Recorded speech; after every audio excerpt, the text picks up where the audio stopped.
Ondan sonra 21-ci hədis gəlir. 21-ci hədis gəlir. 21-ci hədisin mövzusu nədir? Hukmu aniyyəti əhlil kitab. Kitab əhlinin qablarının hökmü. Yəni o qabları istifadə etməyin hökmü. Kitab əhlinin qablarını istifadə etməyin hökmü. Yahudilərin, nəsranilərin qablarının istifadəsinin hökmü.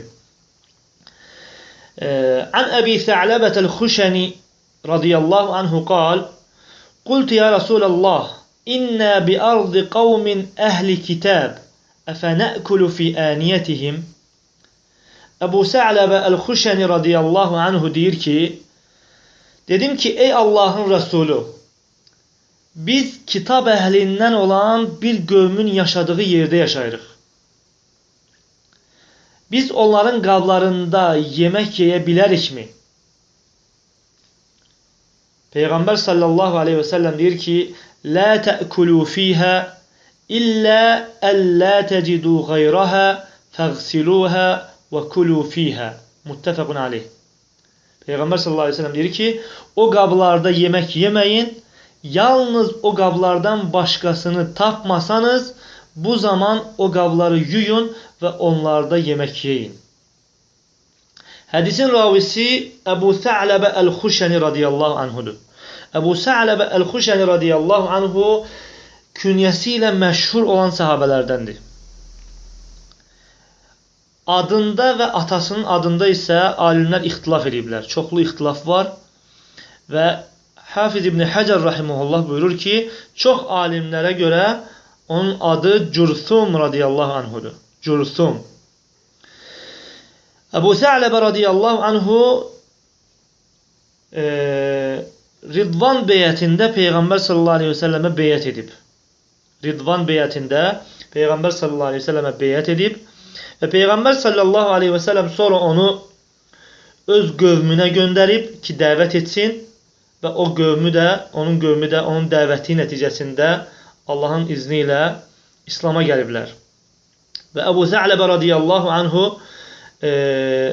çöl əhlindən olub, yəni bədəvi ərəblərdən olub və ovlamaqla məşğul olub çox və onun Peyğəmbər sallallahu aleyhi və səlləmə çoxlu sualları olub. Və o suallardan biri də bizim götürdüyümüz bu hədisdir ki, kitab əhlinin qabları haqqında Peyğəmbər sallallahu aleyhi və səlləmdən soruşub. Və həmçinin Əbu Sə'ləbə radiyallahu anhunun ov haqqında Peyğəmbər sallallahu aleyhi və səlləmə sualları olub. Əbu Sə'ləbə radiyallahu anhu Şama gedib Şamda yaşayıb və 75-ci ildə, hicrətin 75-ci ildə Əbu Sə'ləbə radiyallahu anhu Şamda vəfat edib və Əbu Sə'ləbə radiyallahu anhu vəfat edərkən səcdə halında olub. Yəni, nə gözəl sonluq. Nə gözəl sonluğu olub, Əbu Sə'ləbə radiyallahu anhunun səcdə halında vəfat edib.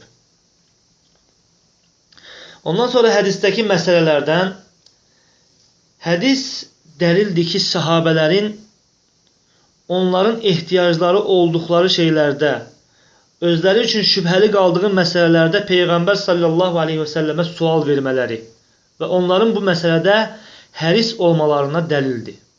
Bu hədis onların bu məsələdə həris olmalarına dəlildir.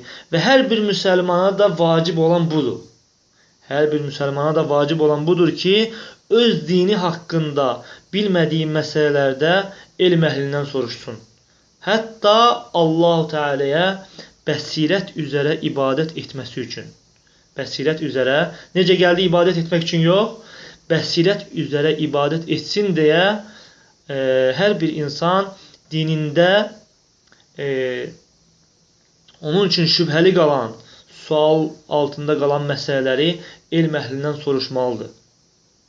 Və ona görə sahabələr birbaşa qaçırdılar Peyğəmbər sallallahu aleyhi ve sellemin yanına ki, hətta öz dinlərində bəsirət üzərində olsunlar deyə.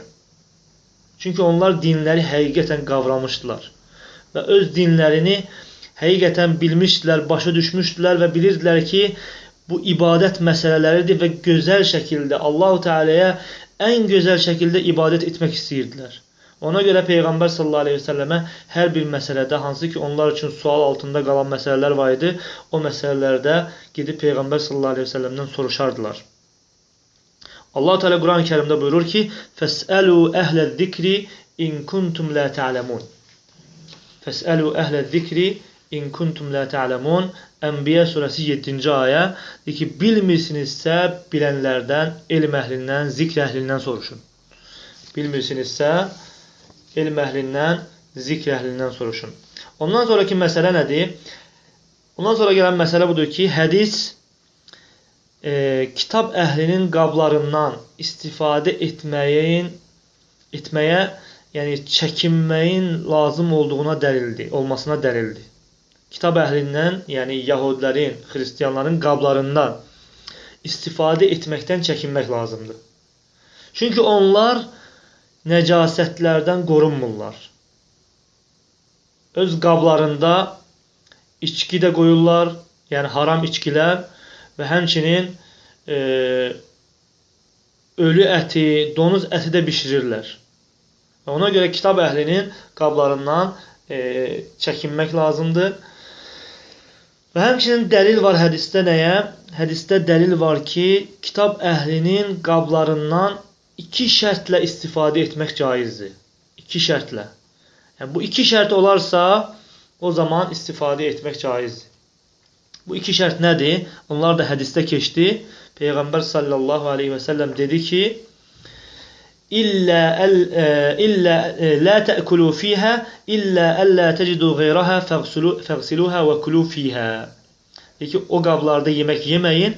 Yalnız o qablardan başqasını tapmasanız, bu zaman o qabları yuyun və onlarda yemək yeyin. Birinci şərt nə idi? Birinci şərt o idi ki, o qablardan başqasının tapılmaması. Şərt budur ki, o qablardan başqası yoxdursa, bu zaman həmin qablardan istifadə edə bilərsən. Və birinci şərt artıq oldusa, yəni o qablardan başqası tapılmadısa, sən artıq o qablara yönəldinsə, o qabları götürdünsə, ikinci şərt də mütləq olmalıdır. O da nədir? O qabları götürdükdən sonra o qabı yumaq. İstifadə etməmişdən öncə yumaq. Peyğəmbər sallallahu aleyhi ve sellem dedi ki, fəğsiluhə və kulu fiyhə. Yuyun o qabları və o qablarda yemək yeyin. Birinci şərt ona görədir ki, ehtiyat üçün, təqva üçün ki, hətta o qablardan başqası varsa, o qablardan istifadə etməmək. Hətta yusan belə. Əgər başqası varsa, istifadə etməmək. Birinci şərt budur.